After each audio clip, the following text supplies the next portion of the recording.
One might argue that if Saren had only kept walking, the Alpha King would never have torn an entire pack up by the roots before the sun cleared the ridge. But then again, if the borders he'd sworn to hold hadn't gone soft enough to let armed strangers wander in after a single lost cub, she'd have had no reason to stop at all.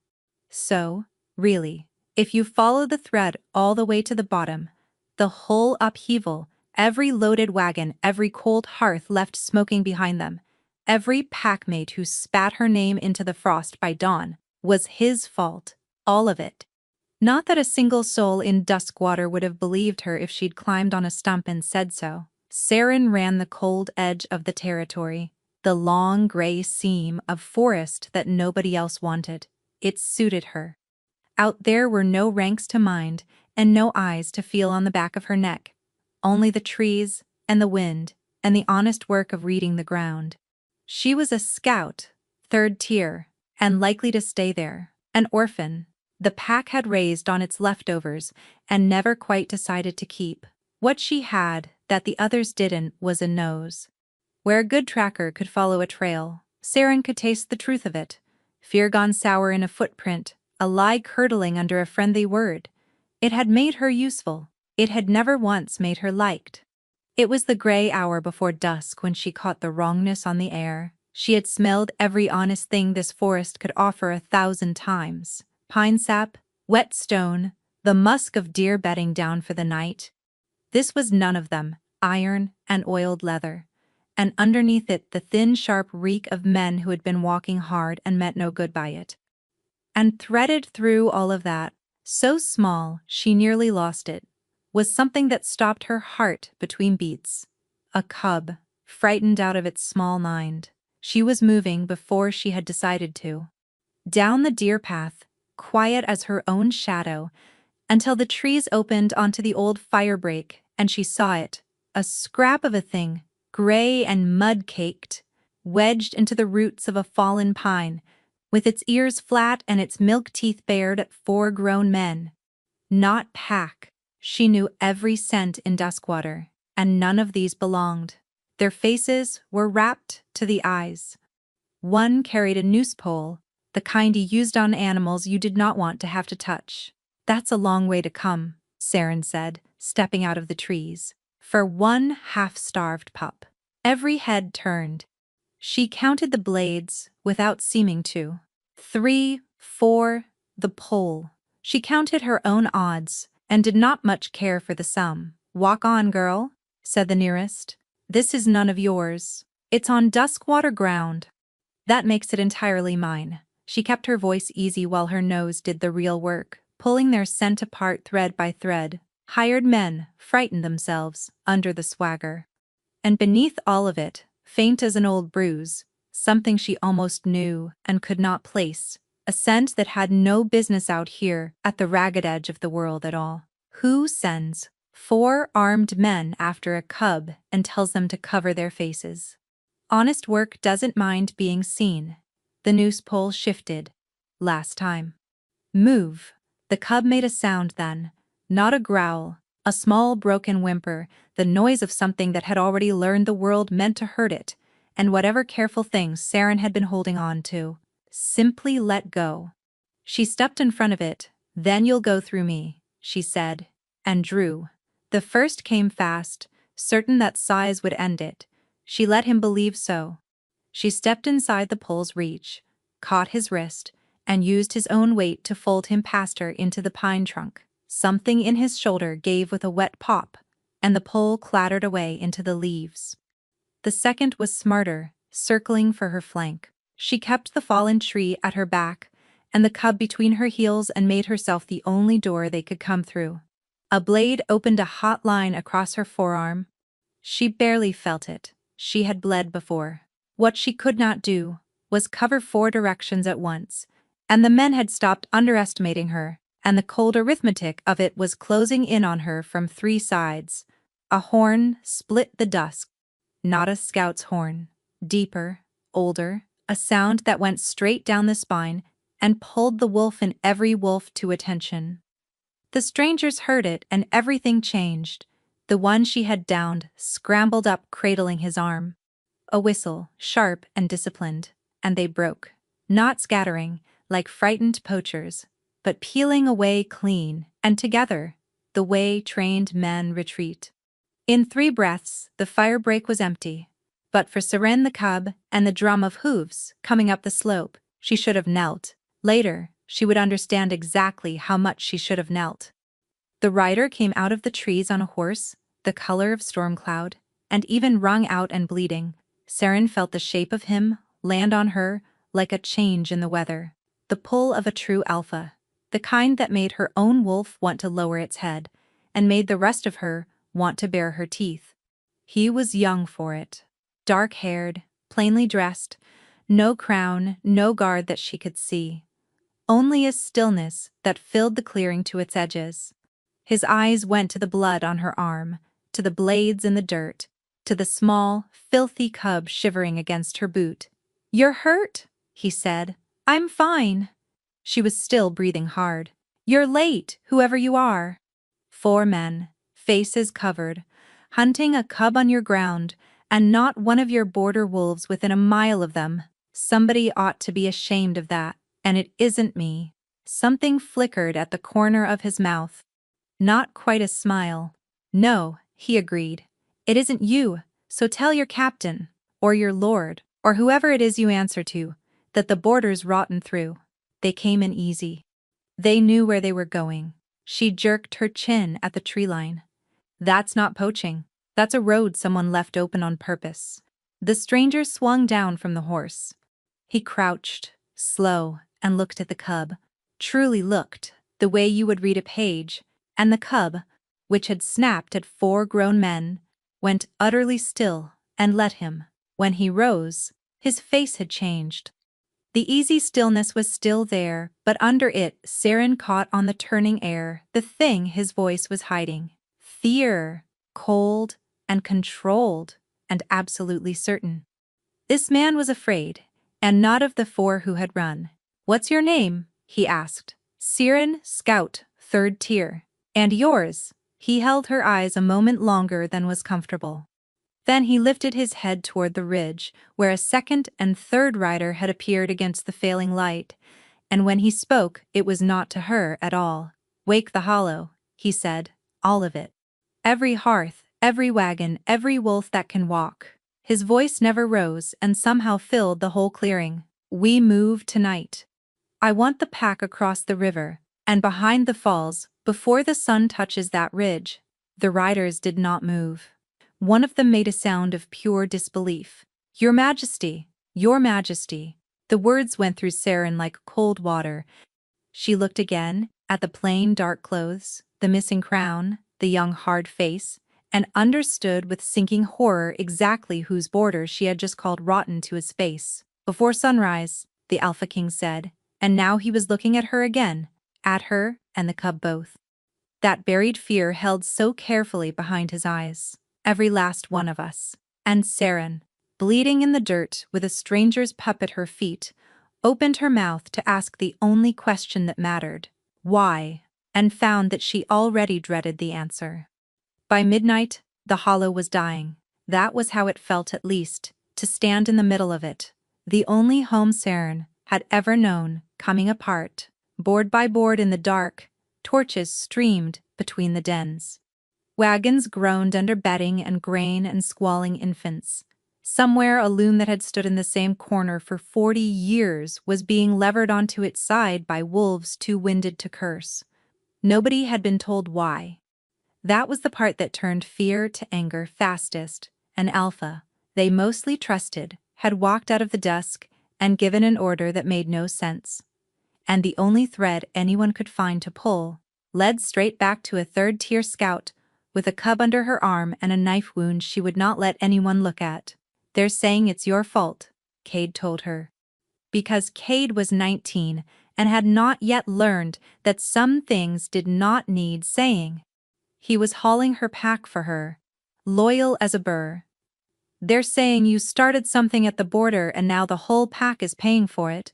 They're not wrong." She shifted the cub against her chest.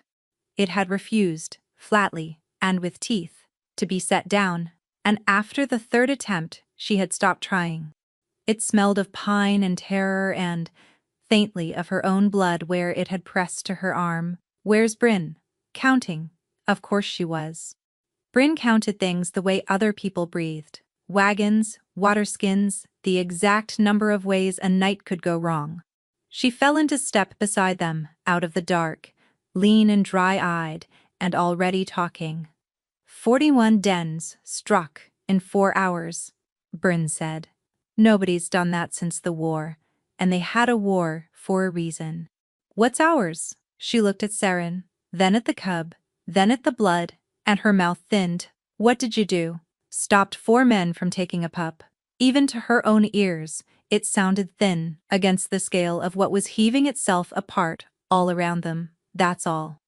That's the whole of it. Bryn did not answer, which was worse than if she had. A knot of older wolves watched them pass, and Saren felt their stares settle on the cub like frost. One of them, a broad-shouldered wheelwright named Toft, who had never once bothered to learn her name, stepped into her path. "That the thing that cost us the hollow," he said. 40 years my family kept a hearth in that valley. Gone in a night, over a stray.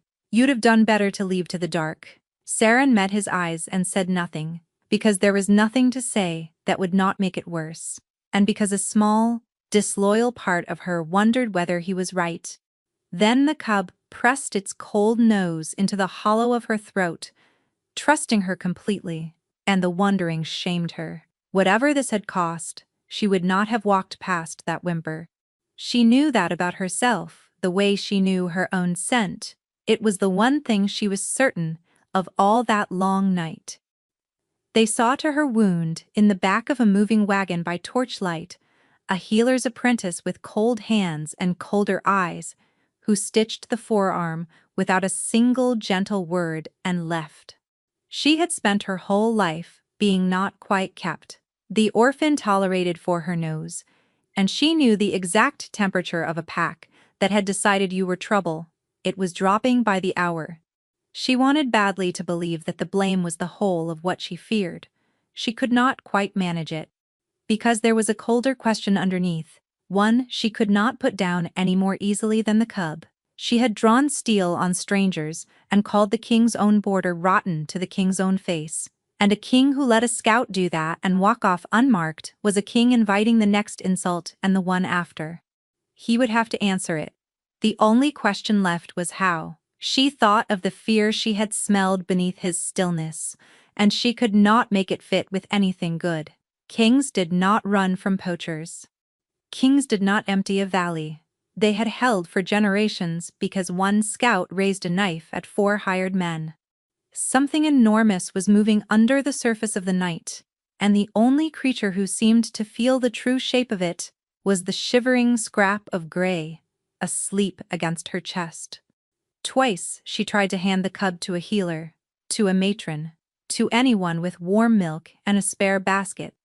Twice it woke and screamed as though she were feeding it to the dark, and both times the wolves nearest her looked at her as if she had done it on purpose, so she carried it. There was, it seemed, no longer any part of this she was permitted to set down. They crossed the river at the gray edge of morning, the whole exhausted pack pouring over the ford and up into the mist behind the falls, onto high ground Saren had only ever seen from a distance. And there, before she could so much as find a dry place to sit, a runner found her, Saren, 3rd tier. The boy was breathless, wide-eyed. "The marshal wants you, now, Alden."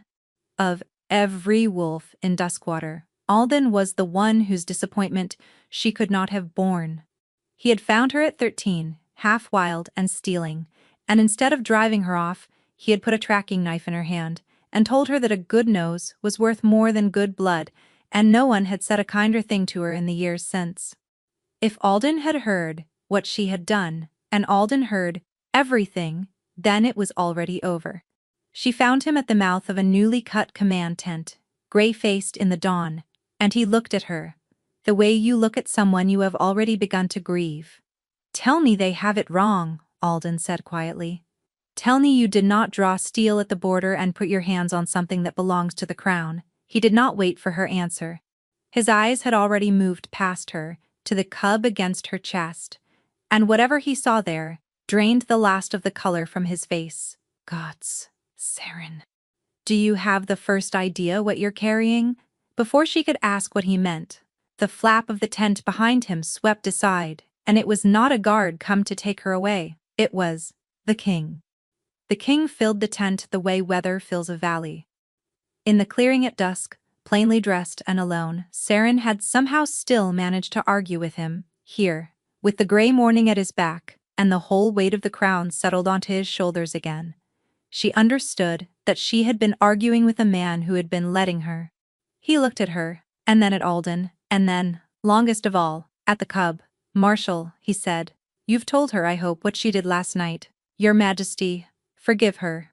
Alden's voice was steady, but Saren's nose caught the thin sweat of a man weighing every word over a drop. "Whatever discipline is owed, let it fall on me, and let it be quiet. She didn't know." "No," the king agreed. "She didn't. That's rather the whole point of her." He turned to Saren. "You called my border rotten to my face. Here it was." She lifted her chin, because if she was going to lose everything, she would rather do it standing. "It is rotten." They walked in like they had a key cut for them. "I'd say it again. Sober, cold, and in front of your whole court, Your Majesty, for whatever that's worth from a scout you're about to strip." And the king, the Alpha King of all Duskwater, who had moved 1,000 wolves across a river on her account, smiled. "There," he said softly, as though she had proven something he had wagered on. "That is why. He did not strip her. He did something far worse." He walked out of the tent into the thin dawn, where half the exhausted pack had already gathered, drawn the way packs are, to the scent of a reckoning, and he raised his voice so that all of them could hear it. "You were woken in the night and given no reason," King Emrys said, "so here is your reason. Last night, 4 armed men crossed our border to take a cub that is under my protection. They were not poachers. They were the reaching hand of someone who wants me dead, and is patient enough to come at it sideways." One wolf stood in their way. He found Saren in the crowd and held a hand out toward her, and 1,000 heads turned to follow it. This one, a third-tier scout.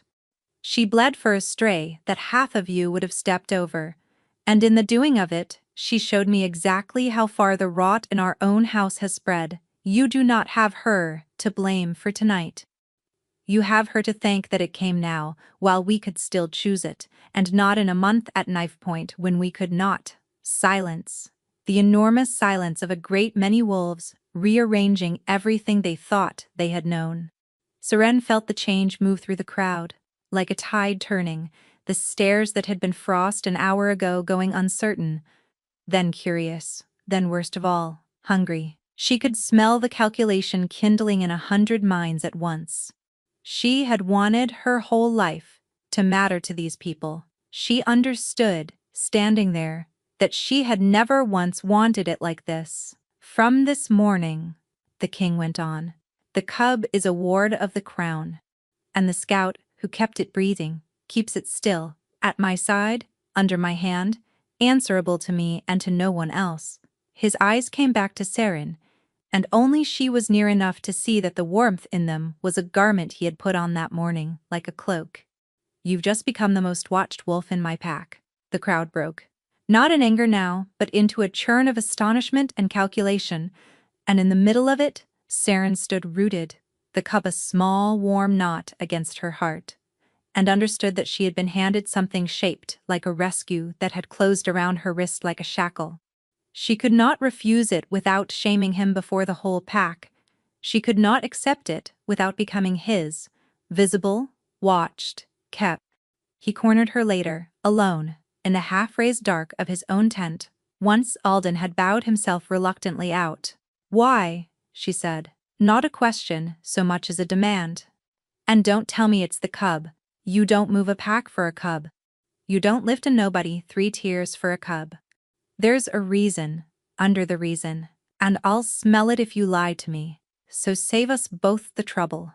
The king regarded her with new interest, the way a swordsman regards a blade he had expected to be blunt. They told me you had a nose. Nobody tells you the rest, that a nose like mine is a lonely thing to own. You learn young that people lie, all of them, all the time. In the small, warm ways that hold a pack together, you learn to smell it and to say nothing.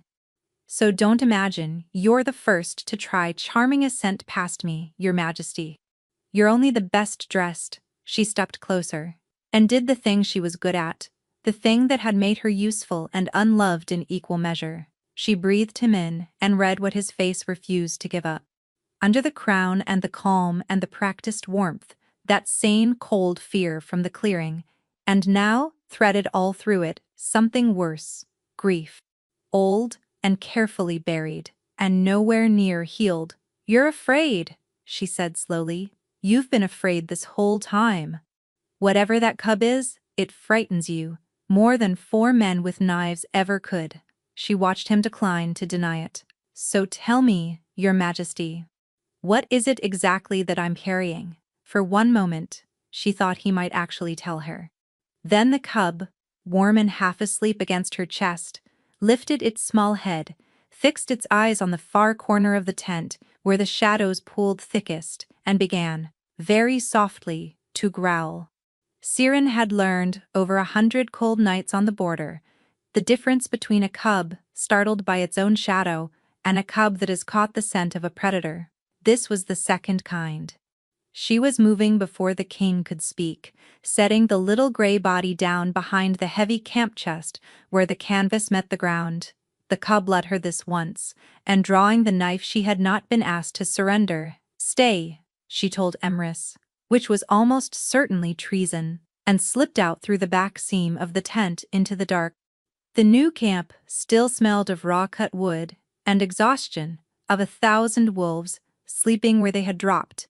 Under all of it, she found the wrong note at once, the same iron and oiled leather, reek from the fire break. Here inside the falls, 30 paces from where the king slept. Her blood went cold. They had not merely followed, they had followed fast, and they had known exactly which tent to look for. She went low along the picket line, reading the ground with her nose the way other wolves read it with their eyes. The trail bent behind the armorer's wagon, and there he was, a shape pressed into the shadow of the wheel, a crossbow, braced and rising toward the pale seam of lamplight that was the king's tent. She did not shout. Shouting was for wolves who wanted a fair fight. She came off the dark in a rush and took him at the knees, and the bolt went wild into the canvas of an empty supply tent, with a sound like a cough. He was strong and trained, and he got a forearm across her throat, and for a few red seconds it was very close. Then she found the pressure point beneath his jaw, and bore down until he sagged. She had him, and then she didn't. A second whistle, that same clean, disciplined note, cut across the camp. 2 shapes she had never seen detached themselves from the dark and were gone over the pickets before she could rise, hauling nothing with them, leaving her the one she had downed. Wolves were waking now, torches blooming, the alarm going up at last. Siren knelt on her captive's chest in the churn of it and did the only thing that mattered. She leaned down and breathed him in, hired, like the others. And there again, unmistakable, now, laid over his own fear like a second skin, the scent she almost knew. Someone had touched this man recently, someone from inside. 4K. Someone whose smell lived, somewhere in the back of her memory, alongside warmth and safety, and the smell of home. She filed it away where she filed everything, and said nothing, because she had learned young that you never show a trail until you know where it ends. Emrys came out of his tent unhurried, wearing the calm-like armor, and looked at the trussed man and the bolt-torn canvas, and the fresh blood on Siren's reopened arm the way a man looks at a bill he has been expecting for some time. "You were supposed to stay," he observed. "You're welcome," Siren said. He crouched by the captive, tilted the slack face toward the torchlight, and something crossed his own face too quickly to name. "Third this season," he murmured, to no one, and then seemed to remember that she could hear and smell everything. He rose, and the ease slid back over him like water. But who's counting? You are, said Saren. You counted before you'd finished looking. You knew what you'd find under that hood before you lifted it. She stepped in close, low enough that the waking camp would not catch it. You emptied the hollow, because you already knew they were inside your walls. This isn't the border going soft. Somebody has opened every door for them, and you know it. And you moved 1,000 wolves in a single night to buy yourself the time to prove who. For a moment, the torchlight sat in his pale eyes, and he only looked at her, and she smelled the truth of it roll off him. She was exactly right before he smiled and buried it. You are going to be a great deal of trouble, Emrys said almost fondly. I can see that already. The guards took the captive toward the pens at the tree line, and Saren watched him go with the wrongness prickling along her arms. 3 men now that she knew of, each come in the dark, cleanly, straight to the right tent, each carrying that faint inside scent beneath his fear. You did not manage that with luck. You managed it with a map, and someone in this camp was drawing it. He did not send her back to the border. Of course he didn't. By the gray of the next morning, it was settled, in the bloodless way that kings settle things, that the third-tier scout with the impossible nose would walk at the king's shoulder, reading the camp, reading the wolves who came and went from his tent, reading, though neither of them said the word aloud, every soul he could no longer afford to trust. You want to use me, she said when he told her. As a hound. I want to survive the season, he said. And you are the only creature in this camp I am certain is not lying to me, for the simple reason that you have never once bothered to try. Do you know how restful that is, Saren? You have no idea. Half my life is spent smelling smoke and calling it incense. You just tell me the roof is alight and go back to your supper. He tilted his head. Walk with me. Tell me who reeks of something. They shouldn't. That is all I ask. It was, she would understand much later, the first entirely honest thing he ever said to her. The work, it turned out, was strange and intimate in a way she had not braced for. She stood at his shoulder through the gray business of a pack in exile, quartermasters pleading short grain, captains reporting thinner watches, envoys arriving with condolences that fooled no one. Emrys let them talk, Saren let them lie. And afterward, in the narrow space between audiences, he would lift one eyebrow at her, and she would tell him which of them had reeked of something they should not. The grain master, she said, the first morning. He told you the East stores were lost fording the river. They weren't. He sold them, and he is terrified. You'll find the buyer before he can cover it. Emrys did not so much as blink, and the man from House Corvain, sweating through his smile the entire audience. Whatever he came to say, it wasn't the message he delivered, she frowned after the departing envoy. Though you didn't need my nose for that one, you went cold the moment he gave his house. Did I? It was not quite a question.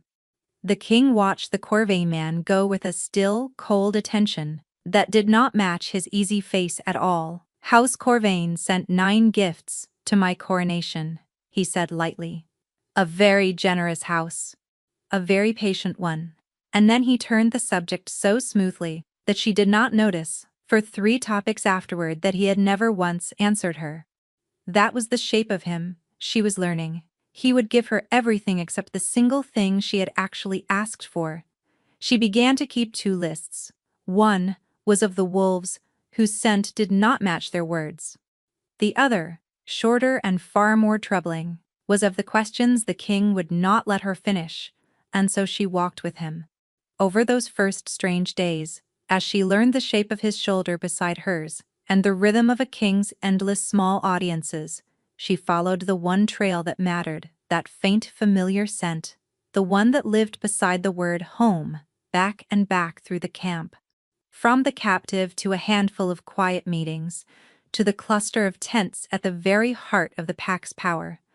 The command circle, the wolves the king leaned on hardest, it ended somewhere in there, she was almost sure of it. She told him nothing, yet she had no name, only a direction, and one lesson her whole life had drilled into her. The closer a betrayal lived to your heart, the more certain you had to be before you dared to speak it. So she kept her own counsel, and she kept score, and every day, the list of things that did not add up grew one line longer. The cub decided its own name before Saren got a say in it. She had been calling it the cub, carefully, the way you avoid naming a thing you are afraid to lose. But it followed her everywhere now on legs grown suddenly longer, and it had developed a habit of dragging bedding into a heap and burrowing under it until only a nose showed, and one evening Cade watched it vanish entirely into a mound of the king's own spare cloak, and laughed until he wheezed. Look at it. Little bramble thing. Gets into everything, and you can't get it out again without bleeding. And so it was Bram, and the naming of it did exactly what she had feared. It stopped being a duty and became hers. The king was worse about Bram than she was, though he would have denied it under torture. She caught him at it more than once. The Alpha King of all Duskwater, who could silence a war tent simply by entering it, sitting cross-legged on the floor of his own quarters at midnight, letting a half-grown cub gnaw ferociously on his thumb, while he read dispatches by a single candle. He never did it where the court could see. That was the thing that undid her a little, each time. Not the crown, but the tenderness he wore only in private. The way he checked the cub, was breathing before he checked his own guards. "You keep looking at me like that," he said one night. Not glancing up from the cub. "Like what?" "Like you're trying to work out which one of us is the disguise." Now he did look up, and the candle laid a warm edge along the sharp face.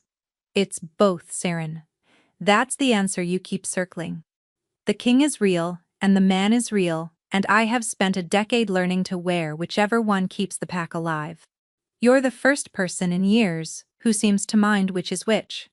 She had no answer to that, so she looked at the cub instead, and hated how much she minded. Her friends noticed, because of course they did. Bryn said nothing, which from Bryn amounted to an entire speech. Cade said everything. At length, generally while she was trying to work. "He watches you leave a room," he told her one evening, delighted. "The whole Alpha King watches. You go like a hound, shut on the wrong side of a door, and—" Toft lost a week's ale, betting it wouldn't last a fortnight. "Tell Toft to mind his own ale," Saren said, and did not ask who had won the wager, and despised the warm thing that turned over slowly in her chest. She was a scout. She had built her entire life on the foundation of being no one's fool, least of all her own. And yet here she was, learning the precise weight of a king's regard like some girl in a hearth tale, and finding she could not make herself set it down. Bram grew, and as it grew, it became the one neutral ground where the king and his scout could simply be. In the small hours when the audiences were done and the maps rolled away, the three of them would end up on the floor of his quarters, Emrys losing a war of tug against a length of old belt, Seren pretending to mend a strap and watching them over it, Bram flinging itself between the two with the boundless certainty of a creature that had decided that it was safe. Neither of them spoke of what it was. It did not need speaking of. It was the only hour of the day in which neither of them was performing anything for anyone, and they both guarded it jealously. "He thinks you're his mother," Emrys said one night, watching the cub burrow into the crook of her arm. "He thinks you're a chew toy," said Saren. "We all have our illusions." It crept up on her the way weather does at the edge of the world, not all at once, but a degree at a time, until you look up and the season has changed without your leave. She had come to his side to hunt a traitor. She stayed, because she could no longer picture the day beginning anywhere else. He learned her. That was the dangerous part. The quiet she kept when she was thinking. The different quiet when she was feeling. And how to tell the two apart, faster than anyone ever had. One raw night on the high wall, with the wind coming off the falls like a blade, he shrugged out of his own coat and dropped it round her shoulders before she could refuse. And the whole warm weight of his scent came down over her, and she forgot, briefly, entirely, what it was she had been watching for. "You're shaking," he said. "It's cold." "It isn't." He was not smiling now. He was looking at her the way she looked at a trail, reading, certain, unhurried. "Your kind of cold doesn't shake. I have watched you stand a night watch in worse than this without a tremor. So it isn't the cold, Surin. Say what it is, or don't. But don't tell me. It's the cold." And there was the trap of him. She could lie to anyone in the world but a wolf with a nose as keen as her own. And his was very keen. And they both stood there in the dark, knowing exactly what her scent was telling him. She had never in her life been so thoroughly, so helplessly read. He did not press. That was the worst of it, the not pressing. A lesser man would have reached for her there in the dark and given her something clean and simple to refuse. Emery's only stood and looked and let the truth she could not hide sit in the cold air between them and waited, with the patience of a wolf who has all night, to see what she would do with it. It would have been so much easier if he had pushed. She could fight a push. She had no defense at all against a man content simply to want her and to wait. "Go to bed, Your Majesty," she managed, and stepped out from under his coat, and left it in his hands, and walked away before her own scent could betray her any further. She did not sleep. She lay in her narrow bunk with the ghost of the coat's warmth still on her shoulders, and her traitor mind going exactly where she had forbidden it. And she was so angry with herself that she very nearly missed it, the thing her nose caught, even half asleep. Even through the canvas, the wrong scent, iron and oiled leather. Close. Closer than it had ever come before. She was upright with the knife in her hand before she was fully awake. Because it was not drifting past on the wind this time. It was moving, low, and careful and deliberate, through the dark of the camp, and it was moving toward the small warm tent where Bram slept alone. Seren crossed the sleeping camp like something loosed from a snare. She hit the flap of Bram's tent low and ready, and the shape inside turned. A man a blade, the cub backed into the far corner with its milk teeth bared and its whole small body shaking, and she did not think at all. She was simply between them. Then the blade was ringing away into the dark, and the man was on the ground with her knee in his spine, and her forearm pinning him to the earth. And the only sound left in the world was Bram's high, terrified keening and her own breath sawing raw in her throat. "You do not," she said into the man's ear, in a voice she did not recognize as her own. "Touch him."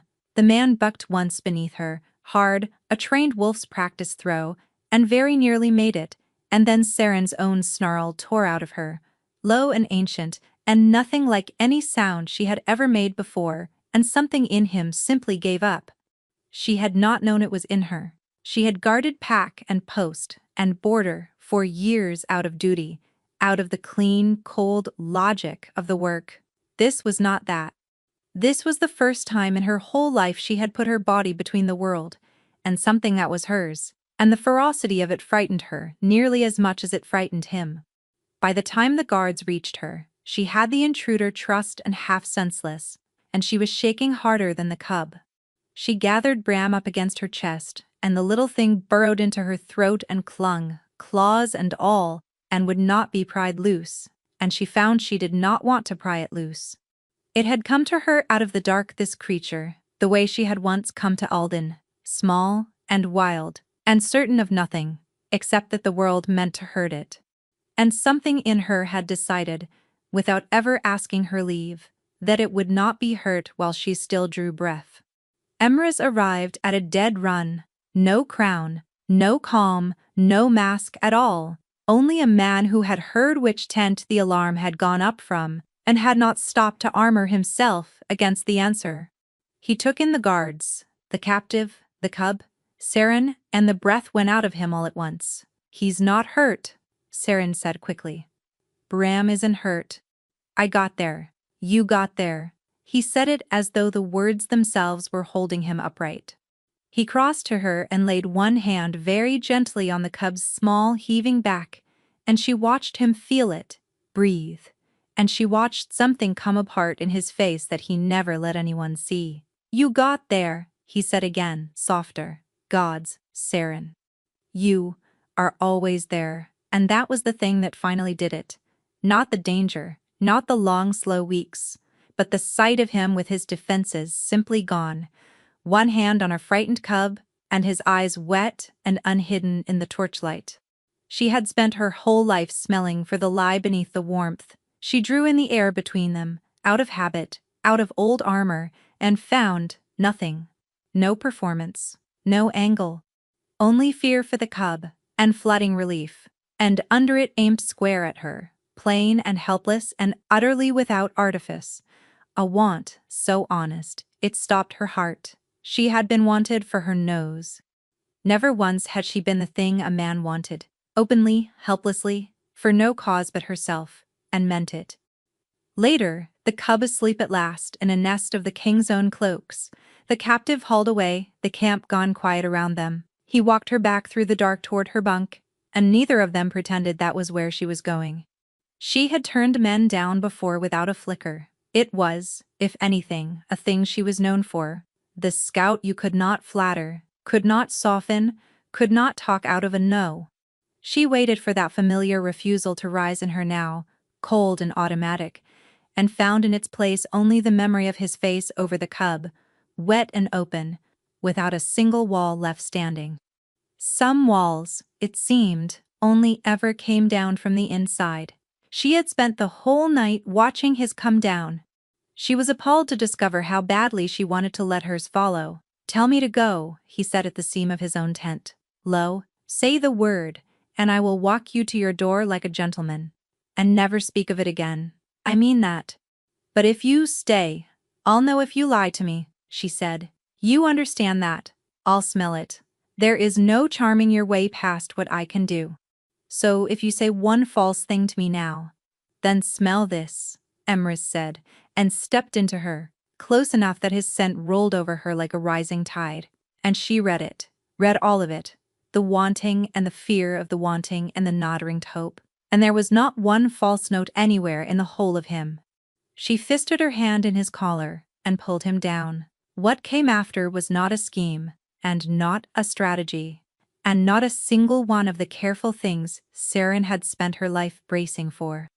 His mouth found hers, and every watchful thing in her went quiet at last. There was no court to perform for, and no crown between them, only the two of them, the low candle burning down to nothing, and the overwhelming, uncomplicated fact of a man who wanted her for no reason but the wanting itself.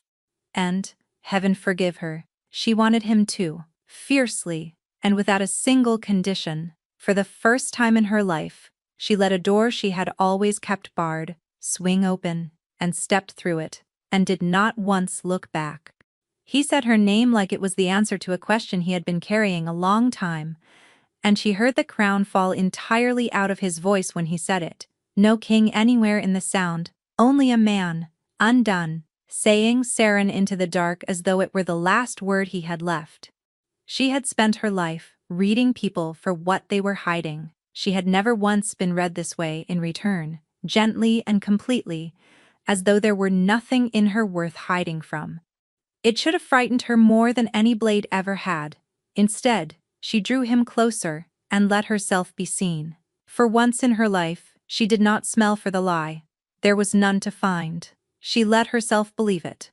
It was in the quiet afterward that it happened. She lay with her head on his chest, his heart slowing beneath her ear, his fingers idle in her hair, more at peace than she could remember ever being, and something opened between them. She would never afterward be able to say how. One moment there was only the steady warmth of him beneath her cheek, and the next, she could feel him, his own feelings, distinct and clear and utterly not hers, flowing into her through every point where they touched, the enormous tenderness, the disbelief, the fierce and aching relief, and then, beneath all of it, a locked and lightless room.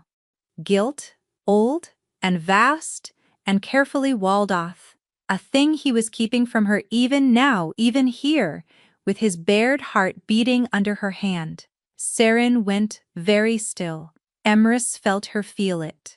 She smelled the instant he understood. The tenderness snapping shut, like a door in a draught, the careful stillness sliding back over him.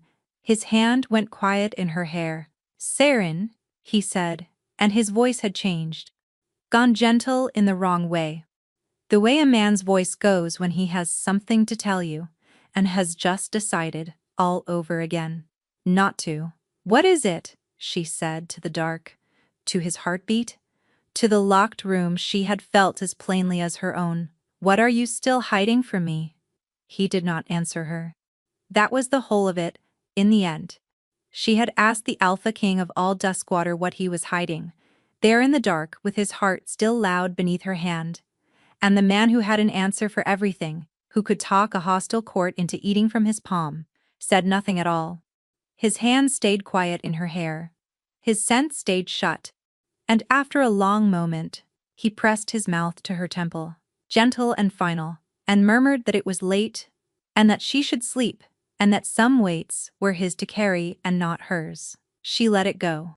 That was the mistake she would flay herself for later. She let it go. Because his arms were warm and the cub was breathing softly in its nest of cloaks, and for the first friendless time in her life she had somewhere she did not want to leave. She told herself that everyone was allowed one locked room, that a man could love you and still keep a grief he wasn't ready to name. She was, it turned out, as capable of lying to herself as anyone she had ever caught at it. She had simply never had a reason to before. The days that followed were the best and the falsest of her life. On the surface, everything softened. He stopped bothering to send her back to her own bunk. Bram slept between them like a small, furred border stone. The court began, warily, to treat the scout at the king's side as a fact of the world, rather than a scandal to be waited out. And beneath the surface, Saren went on doing the one thing she had always done, because she did not know how to stop. She read the camp, she followed the trail, and the trail kept leading her somewhere she refused to look. The inside scent, the one that lived beside the word home, was everywhere now that she let herself notice it. On the captured assassins, on a coded message intercepted at the ford, on the lip of a wine jar that had come too near the king's table before a shark-nosed scout had it pulled. Faint, always laid under other men's fear, like a hand that had brushed each of them in passing, a familiar hand. She had known that scent half her life, and could not make herself speak the name it belonged to, because the name it belonged to had taken her in as a half-wild thief of 13, and taught her that a keen nose was worth more than good blood. She began, sleeping badly. She began, without admitting it, steering her own nose wide of certain tents. Twice, in those weeks, she nearly had it, and twice, she turned away. The first time, a supply captain left the king's tent and she caught it on his sleeve. Iron, oiled leather, the ghost of that familiar hand, and her whole body went cold and certain for the length of a heartbeat. Then she saw Alden's tracking knot braided into the man's sword strap, the mark of a wolf the marshal had trained, and the cold washed out of her on a tide of relief so total it should have shamed her. Of course he smelled of Alden. Half the fighting wolves in Duskwater had passed through the marshal's hands. The scent meant nothing. It meant home.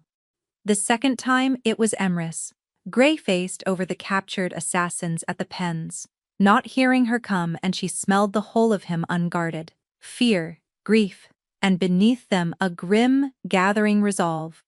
He was hunting, she had known that. What she would not let herself ask was whom, because every time she laid his hunt beside the trail she'd been avoiding, both lines ran toward the same tent, and she flinched from where they met like a hand off a hot stove. She was the finest tracker in Duskwater. It was the one thing about her nobody argued. And for 3 stolen weeks, she committed the only sin of her craft she had ever been guilty of.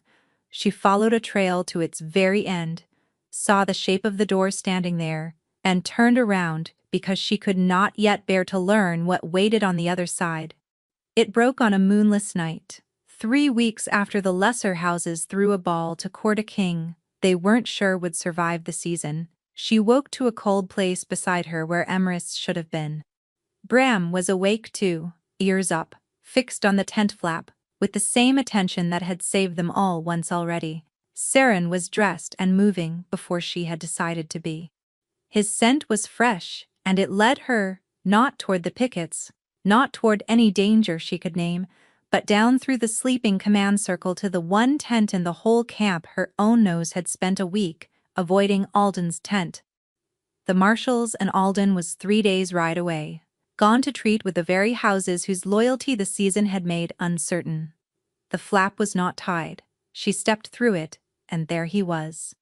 Emerus stood behind Alden's field desk, with a sheaf of the Marshal's private papers in one hand and a shuttered lantern in the other, and on his face was an expression she had never once seen him wear: caught.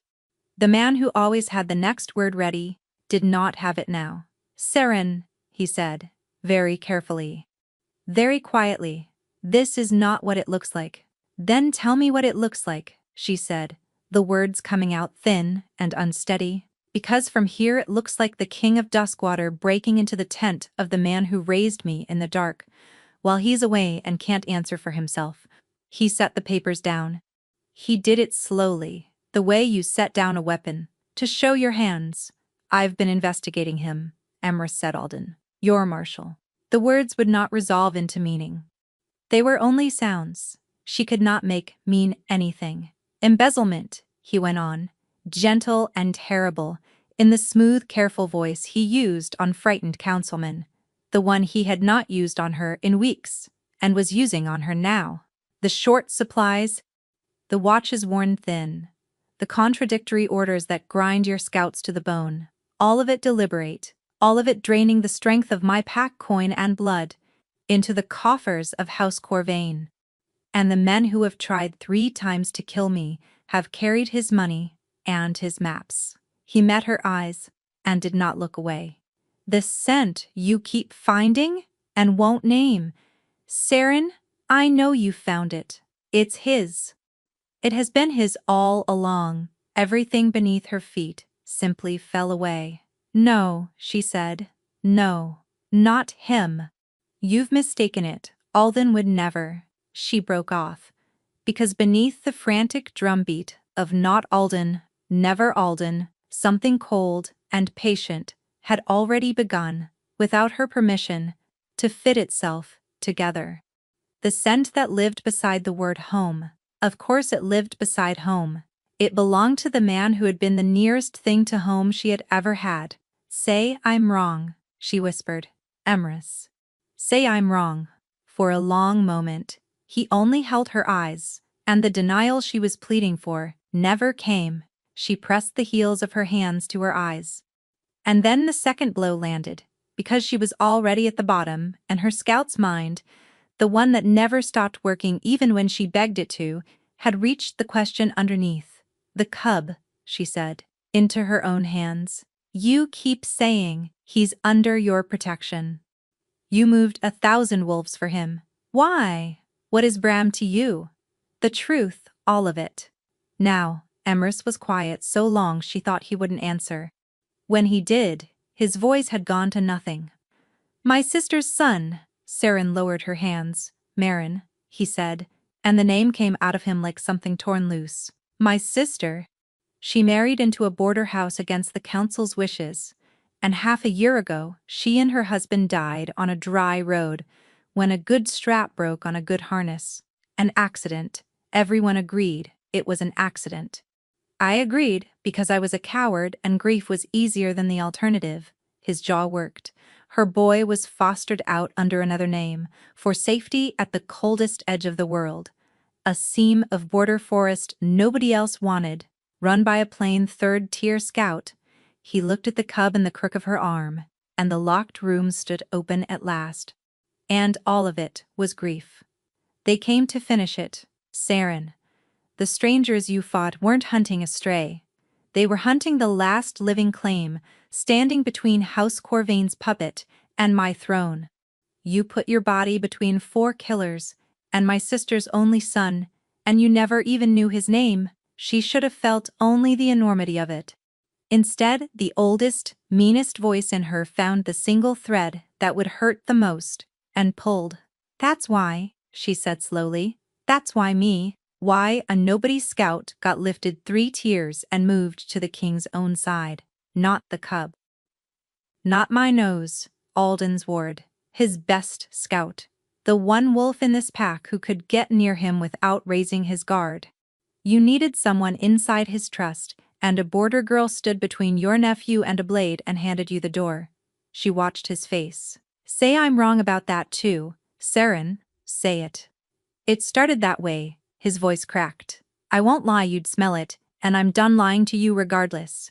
When I learned who had kept the boy alive, and who she answered to, yes, I saw a door. I told myself I was only using a door." He took a step toward her. She stepped back. He stopped at once. "And then I knew you."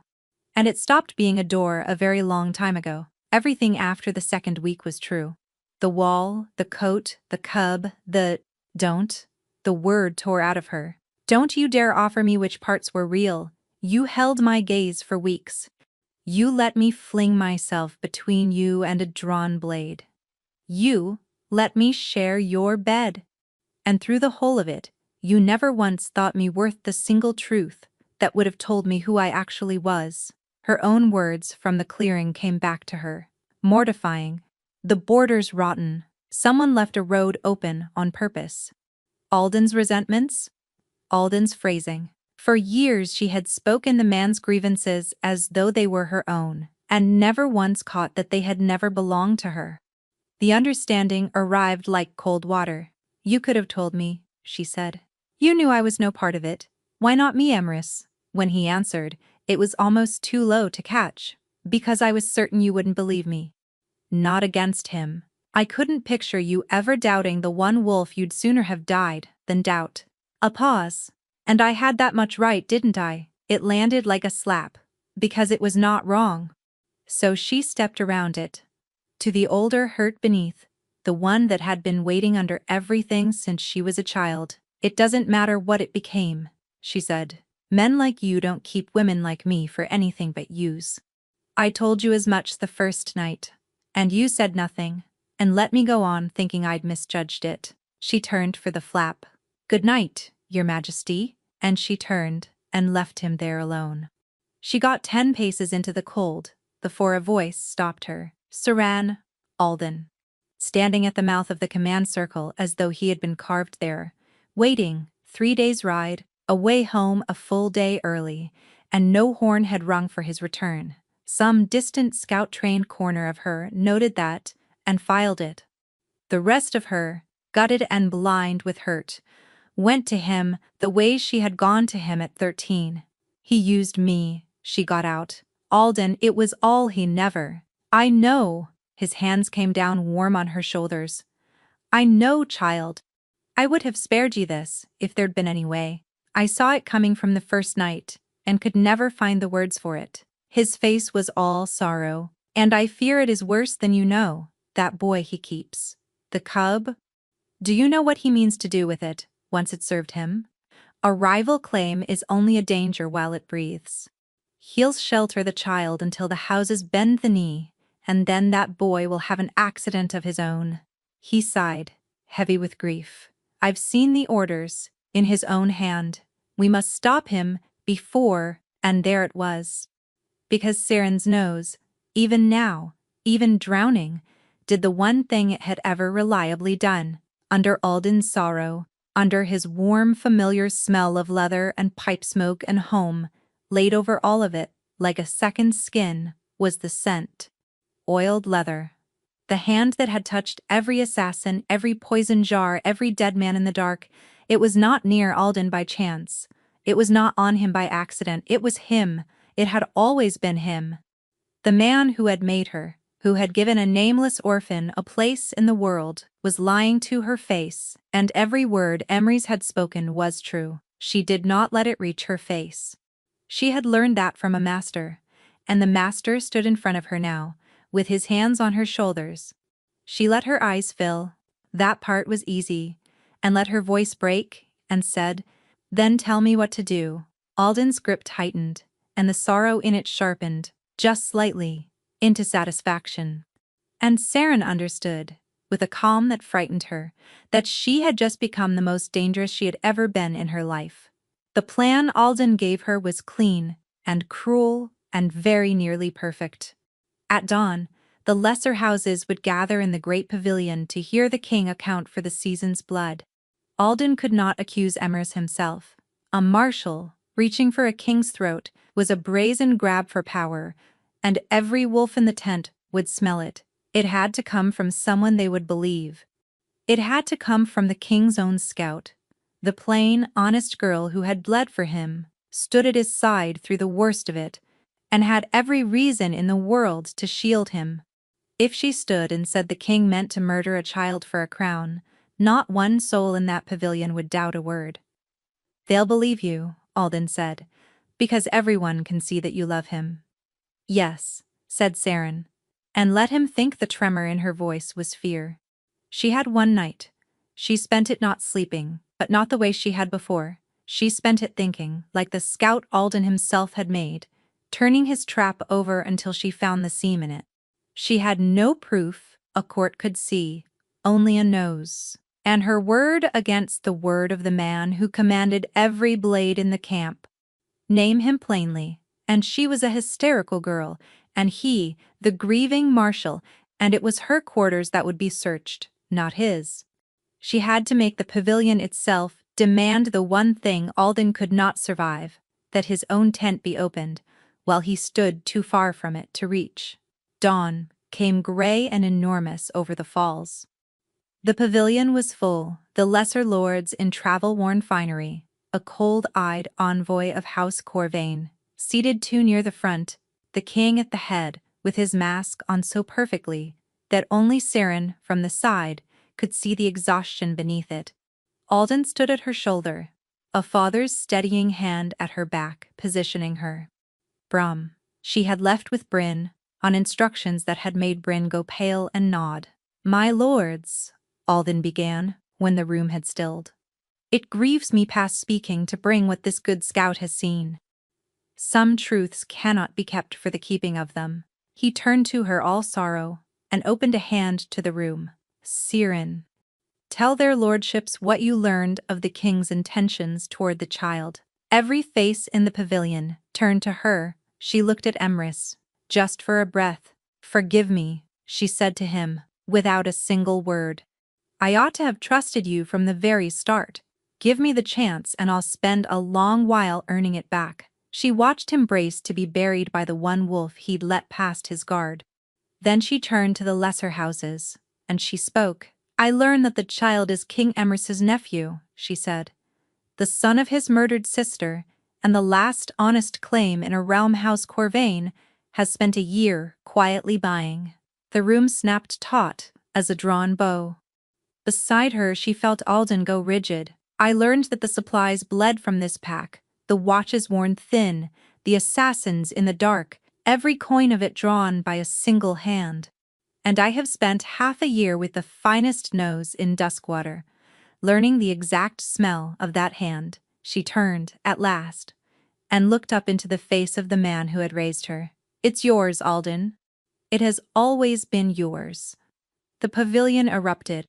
Alden's sorrow did not fall away so much as curdle the grief-worn father, gone in an instant.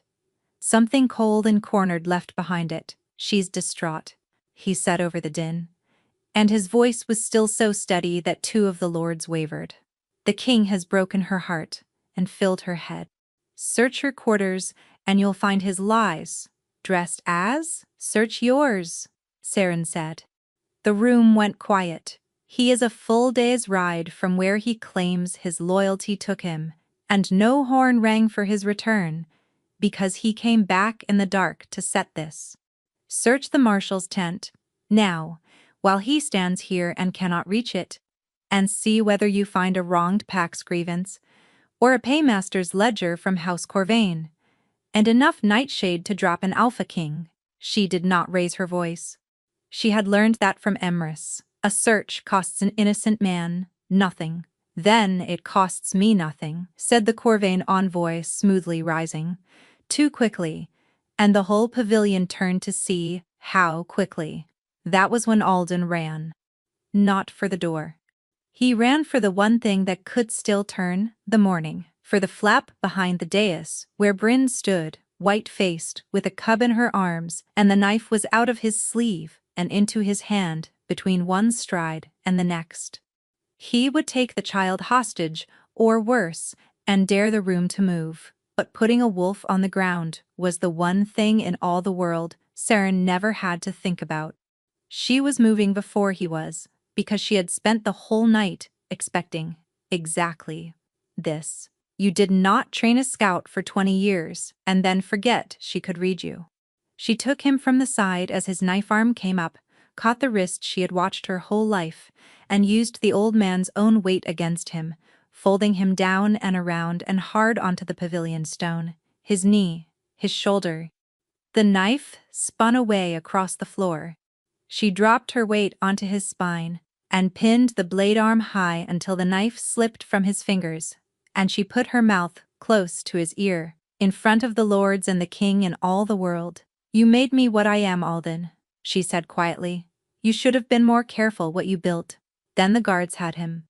They hauled Alden up and dragged him out, the Corvain envoy protesting after him, and the ledger and the poison turned up in the marshal's tent within the hour, exactly where a lifetime of reading men had told her they would be. The rot had a name now, and the name was locked under the old fort before nightfall. And then the pavilion had emptied, and it was only the two of them. Imris had not moved.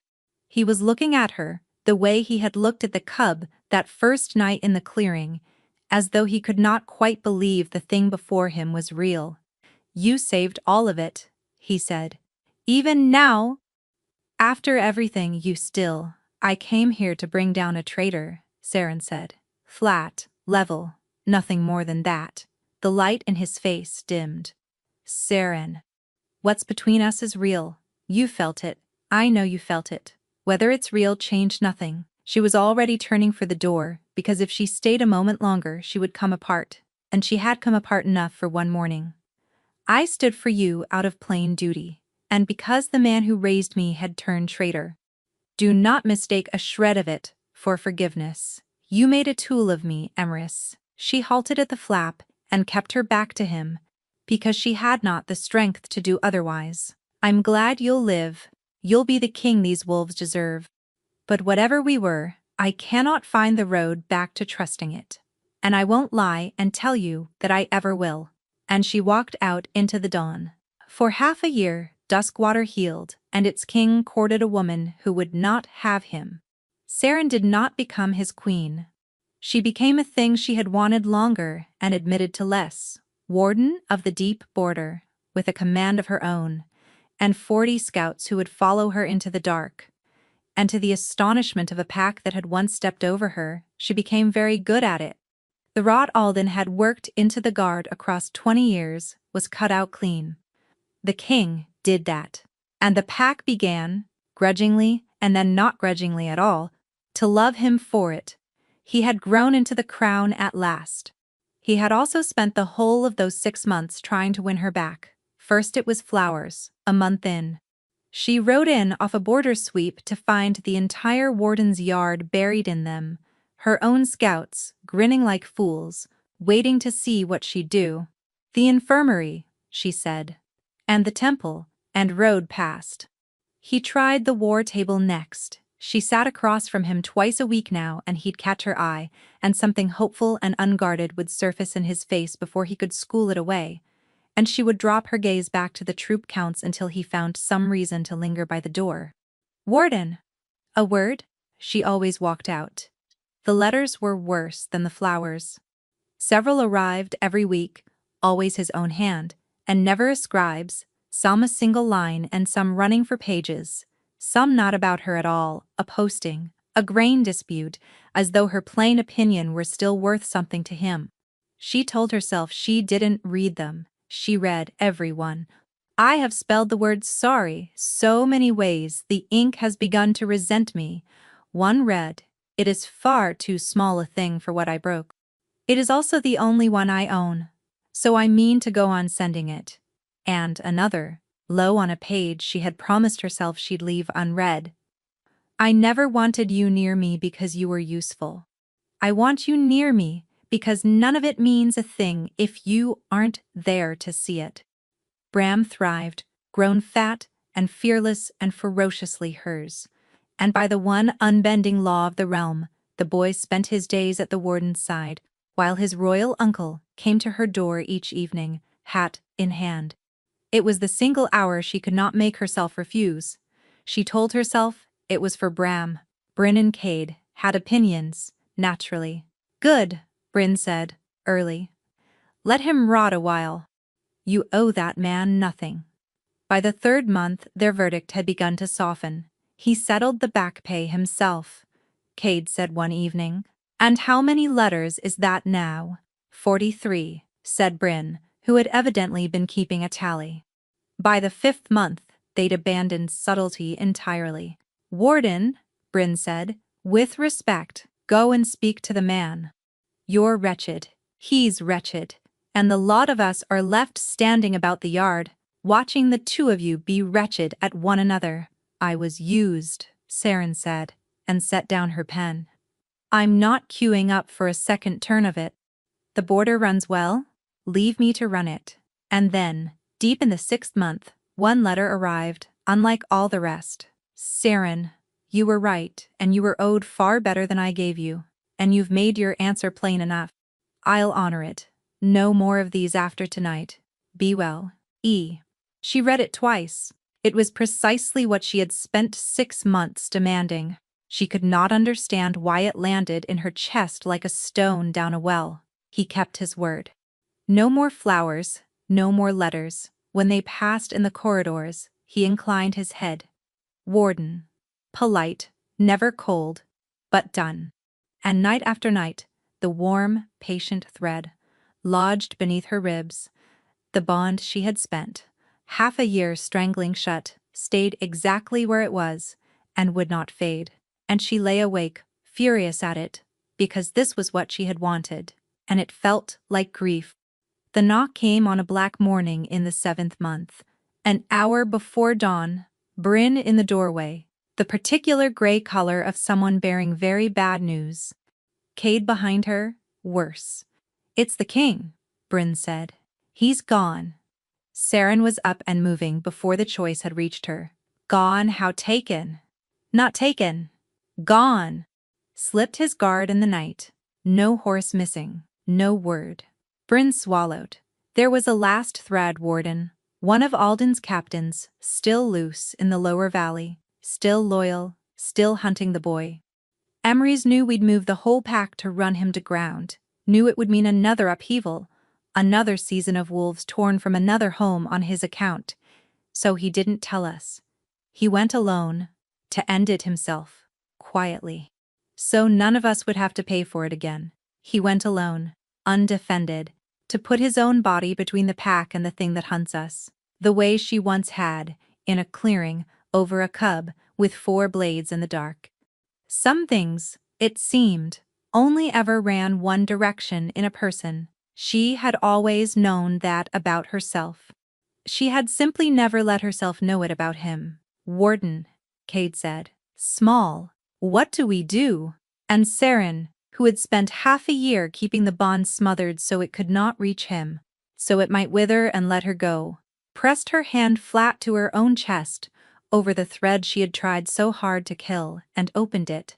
It struck her like a shutter torn loose in a gale. Fear, first. Not for himself, she realized, but for them, for the boy, for what his death would cost the pack he'd bled to hold together. Then pain, sharp and bodily, he was hurt. Then beneath it, that old locked room she'd felt once in the dark thrown wide now, and it was not guilt any longer, it was love. Plain, and enormous, and entirely undefended, aimed the length of the bond at her. Even now, even here, even dying. Wake every scout on the border, she heard herself say, already pulling on her sword belt, already moving. Wake the whole pack if you must. We ride south to the lower valley, and we do not stop. Cade gaped. Warden. He moved 1,000 of us across a river in a night for me, Saren said, and her voice did not shake. The least I can do is move them back for him. Go? They went. And Saren went ahead of all of them alone, down through the waking dark, chasing the tug of him the way a current drags a swimmer, and the sky was going gray at its edges, the sun climbing for the ridge, when she came over the last rise and found him. He was down on one knee in the wet grass of the valley floor, one arm hanging useless at his side, a fallen blade in the good hand, the last of Alden's captains circling him for the kill. And behind Emrys, tucked into the roots of a fallen tree, the way Saren had once stood over a cub, was a courier boy the king had thrown his own body in front of.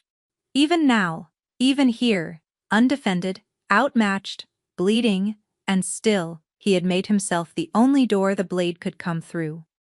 Saren hit the valley floor at a dead run and a full-throated snarl, and for the second time in her life, she put herself between the man she loved and the dark. It was not a long fight. The captain was good, but he was tired, and alone, and she was neither, and she had spent 6 months with nothing to do but grow deadlier and angrier. When it was done, the man disarmed and down, her scouts pouring over the rise behind her at last, she turned and dropped to her knees in the cold grass before the Alpha King of all Duskwater, and took his weary face in both her hands. "You idiot," she said, and it came out wrecked. "You reckless, undefended, you went alone. You threw yourself in front of a blade over a stranger's boy, so the pack wouldn't have to move again. Do you have the first idea?" "Yes," Emrys breathed, half laughing, half gone, leaning his weight into her hands because he no longer had the strength not to. "I do, actually. I learned it from watching you do exactly that in a clearing. Once it looked very well on you. I thought I'd try it for myself." His good hand came up and covered one of hers, pressing it to his cheek. "You opened the bond. I opened the bond. You came. I moved the whole pack," she said. "For you. Try to be worth it," and threw the bond wide open. Now, roaring between them, she felt it hit him all at once. Joy, disbelief, relief, love, no mask on any of it. The man who had hidden everything hiding nothing at all as the sun broke over the ridge. Dawn. Of course it was dawn. Everything that had ever mattered between them had happened at the gray turning of a day. "Ask me," she said before caution could catch her. "The thing you stopped asking. Ask me again, now sober and bleeding, with no crown between us, and nowhere left to hide, and find out what I say." Emrys looked up at her, and for once in his clever life, he did not reach for the charming word. He reached for the true one. "Stay," he said. "Not as my scout, not as my duty. Stay, because none of it, the crown, the pack, the boy, the morning, means a thing to me if you aren't here to see it. Bond with me. Be mine, and let me be yours, and I swear on every wolf we've buried that I will give every day I have left to becoming someone worth walking back to." His voice broke clean in half. "I don't have a bigger word than please." "I've looked." She kissed him. There in the gold and the hush of the risen sun, with the whole pack thundering down into the valley behind her. For once, she did not smell for the lie. There was none. There never had been. She had simply, finally, stopped being afraid of the truth. In the end, the whole of Duskwater came out for it. They bonded at dawn. She refused every other hour, and no one who knew her was surprised. On the high ground behind the falls, on the very stone where a frightened pack had once crossed a river in the dark, cursing her name, half of those same wolves wept openly now. The boy king, the realm had once written off, and the unremarkable border scout who had caught the scent of the man under the crown before anyone else thought to look. Brahm, enormous now and insufferable, sat between them through the vows and howled at precisely the wrong moment, and the whole ridge laughed, and Saren did not stop it.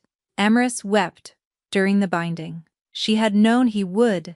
She very nearly did too, And the bond gave her away regardless, and he only laughed, wetly, through tears of his own, and she found she no longer cared in the least who was watching.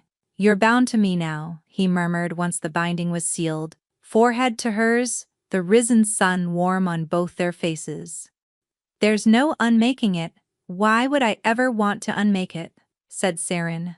"I'm the one who began the whole thing. I shielded a half-starved cub from 4 men in the dark, and you moved an entire pack before sunrise rather than let me meet the morning alone. If either of us is stuck, Your Majesty, it's you. Best decision I ever made." He kissed her, all of it. Every wagon. And high on the ridge in the gold of a new day, with a ridiculous gray wolf howling between them and a pack that had finally learned her name, the scout who had spent her whole life certain she would never be kept discovered she had been wrong about exactly one thing. She had only ever needed to be worth keeping to the one wolf who could smell that she already was.